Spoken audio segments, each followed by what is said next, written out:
Hello everyone, welcome to Sridevi kitchen. ఇవాళ మన శ్రీదేవి కిచెన్లో స్వచ్ఛమైన పాలకోవా ఎలా తయారు చేసుకోవాలో చూసేద్దామా. అది నా స్టైల్లో పిల్లలు ఎంతో ఇష్టంగా తినే పాలకోవా అండి.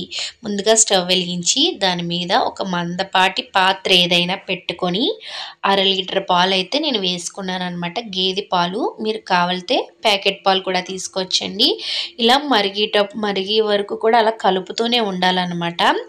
ఈ కోవా తయారు చేసేటప్పుడు ఎక్కువగా స్టవ్ దగ్గరే ఉండి కలుపుకుంటూ ఉండాలండి. ఎందుకంటే అంచులు వెంబడి మీగడ అనేది అంటుకుపోతూ ఉంటుందన్నమాట.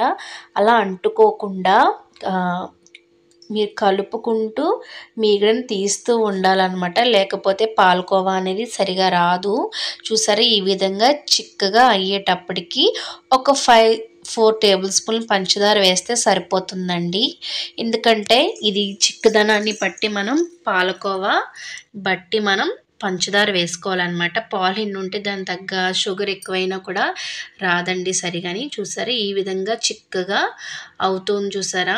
ఇలాంటప్పుడు ఇంకా కలుపుతూ ఉండాలండి. మనం ఎంత బాగా కలుపుకుంటే అంత బాగా ఈ పాలకోవా అనేది బాగుంటుందన్నమాట. చూసారా, మెత్తగా ఈ పాలకోవాని ఇలా స్మాష్ చేస్తూ ఉంటే ఇంకా సాఫ్ట్నెస్గా ఉండి పాలకోవా అనేది చాలా బాగా వస్తుందన్నమాట.